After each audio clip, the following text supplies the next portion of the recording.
Good morning, good morning. Today is January 24, 2024. Samahan niyo po ako ngayon. Magluluto po tayo ng lugaw. Yan, lugaw yung ating breakfast ngayong umaga na ito.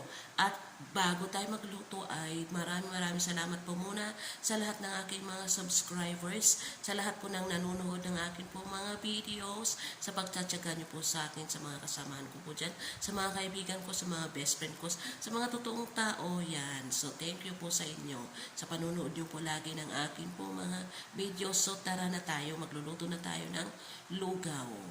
Yan. So, ito na.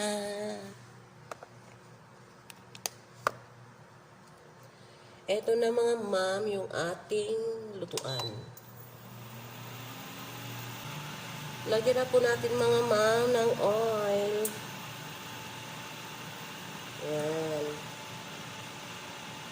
Ito po yung ating kailangan. Yan, gisa po muna natin yung ating pong ginger, yung ating luya, at isusunod natin yung ating onion.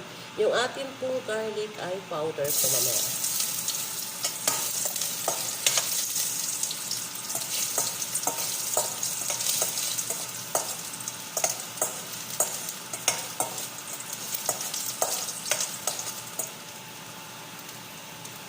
Yan yung ating pong onion.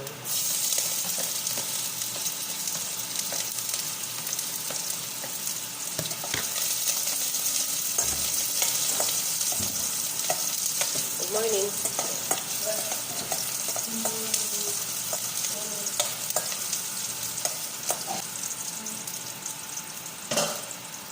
At hindi po nawawala yung ating po panghalo na chicken.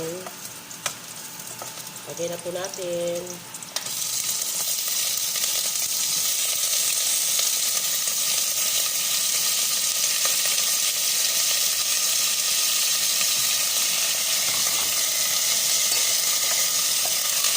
Okay. Yan po.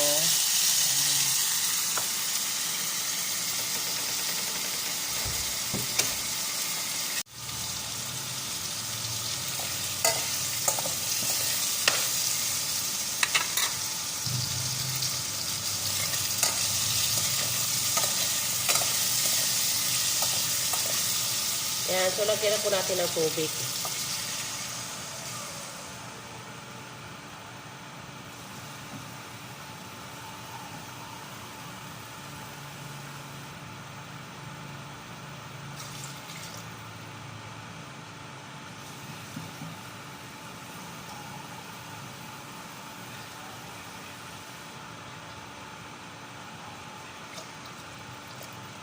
Yan, tsaka na lang po ulit natin dagdagan ng tubig kapag okay na siya.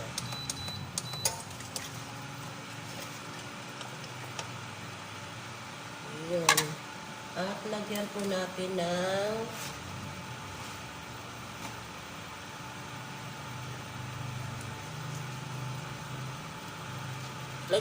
siya ng chicken cubes.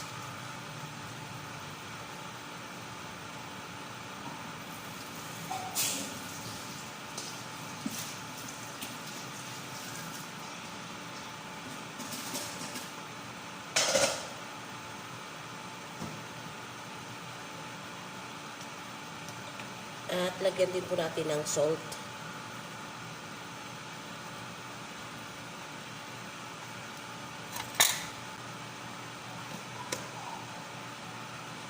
Yung atin po, ito po yung gagamitin kong bigas ay malagkit po ito.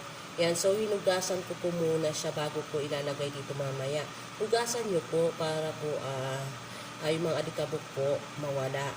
Yan, hugasan nyo po muna bago nyo po ilagay dito po sa may pinakuluan nyo na may chicken. Yan, so ito na po, takpan po muna natin.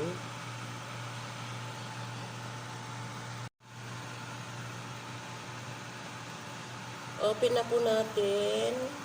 Yan. At pwede na po natin ilagay yung ating pong malagkit na bigas. Malagkit po ito, pure na malagkit talaga. Yan. Wala po siyang halo na ano.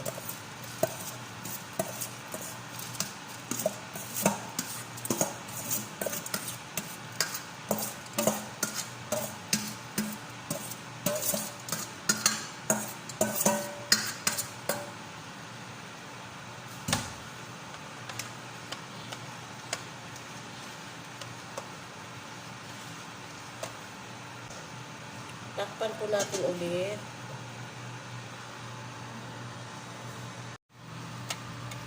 Open na po natin. Wow, sarap. Yun, oh. Tignan niyo po. Yan ang ating lugaw for today. Yan na po yung ating lugaw. Napakasarap. Yan. Purong malagkit po yan yung ating lugaw na ginawa. Yan. Ito lang po yung aking po simpleng lugaw nating pang-almusal yan. So, yan na guys. Okay, luto na yung aking lugaw. Ito na po yung aking lugaw. Thank you for watching mga guys, mga subscriber ko. Thank you for watching mga ma. Bye-bye.